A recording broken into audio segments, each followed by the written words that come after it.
કામરેજ પોલીસે નારાયણ સાંઈના બોડીગાર્ડને મોટી રકમ સાથે ઝડપી પાડ્યો હોવાની અફવાથી લોકટોળું કામરેજ પોલીસ મથકે ધસી ગયું હતું. જોકે કામરેજ ટોલનાકા પાસેથી પકડાયેલી બંને કાર મોહન ઇન્ડિકા કંપનીના માલિક જયશંકરની હોવાનું અને બંને કાર દિલ્હીથી મુંબઈ જતી હોવાનું બહાર આવ્યું હતું. સેન્ટ્રલ આઈબીના ઇનપુટ હતા કે રાજસ્થાનથી બે કાર મોટી માત્રામાં રોકડ રકમ લઈને નીકળી છે, જેના આધારે ગુજરાત પોલીસ હરકતમાં આવી હતી અને હાઈવે ઉપર સમગ્ર વિસ્તારમાં પોલીસે કારની તપાસ કરી હતી.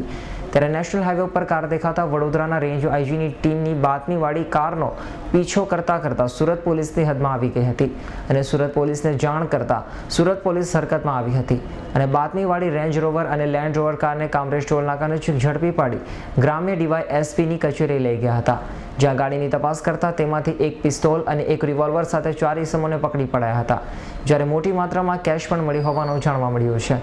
જેના આધારે સુરત ગ્રામ્ય એસપીએ 4 ઇસમોની પૂછપરછ કરતા તેઓ મોહન ઇન્ડિયા કંપનીના કર્મચારી હોવાનું અને આ બંને કાર મોહન ઇન્ડિયા કંપનીના માલિક જયશંકરની હોવાનું કહ્યું હતું.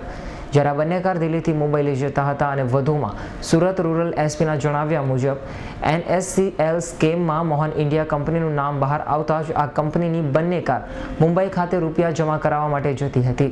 જોકે 2 કલાક ચાલેલી આ કાર્યવાહીમાં કામરેજ પંથકમાં નારાયણ સાંઈના બોડીગાર્ડ મોટી રકમ સાથે પકડાયા હોવાની વાત વાયુવેગે ફેલાતા લોકટોળું રોડ ઉપર આવી ગયું હતું. જોકે એસપીની પ્રેસ કોન્ફરન્સ બાદ નારાયણ સાંઈના બોડીગાર્ડ પકડાયાની વાત અફવા સાબિત થતા લોકોએ ચાલતી પકડી હતી. सर ये घटना क्या हुई, ये लोग क्यों पकड़ा गया, प्राथमिक में अभी माहिती जो चाले છે તેમાં શું બહાર આવ્યું? અત્યારે અમારી પાસે એક એવો ઇનપુટ હતો કે રાજસ્થાનથી બે એક લેન્ડ રોવર અને એક રેન્જ રોવર ગાડીઓ વધારે પડતા અમાઉન્ટમાં પૈસા લઈને મુંબઈ જવાની છે. આ બંને વ્હીકલને જ્યારે અમે ઇન્ટરસેપ્ટ કર્યા અને એનું જે પ્રાથમિક તપાસ છે એ કર્યા પછી અમારા એવું ધ્યાનમાં આવેલું છે કે આ બંને NSCLમાં જે અત્યારે રિસેન્ટલી જે મોટો સ્કેમ થયું છે એ બાબતે ઇકોનોમિક ઓફેન્સ વિંગ મુંબઈ દ્વારા આ ગાડીઓ કબજે લેવાની હતી. એ માટે આ ગાડીઓ દિલ્હીથી મુંબઈ જવા માટે નીકળેલી હતી. આ લોકો પાસે પ્રાથમિક દૃષ્ટિએ 2 વેપન મળી આવ્યા છે, પણ બંને પણ વેપન લાયસન્સ છે અને ઓલ ઇન્ડિયાનું જે એરિયા છે એના માટે એ લાયસન્સ ધરાવે છે અને બંને લાયસન્સ અમે વેરીફાઈ કર્યા છે. એમના જે પેરેન્ટ ડિસ્ટ્રિક્ટ છે એમાં એ પણ રિયલ લાયસન્સીસ છે.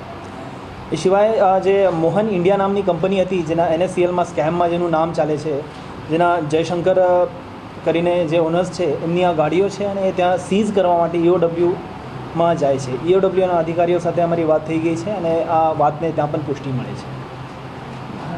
આની પાછળ નારાયણ સાંઈ સાથે કોઈ સંલગ્ન જોડાયેલું નહીં, હજુ સુધી પ્રાથમિક જે તપાસ થઈ છે એમાં નારાયણ સાંઈ સાથે એનો કોઈ રોલ હોય કાં તો એ કોઈ પણ જાતે સંકળાયેલા હોય એવી કોઈ વસ્તુ જણાતી નથી.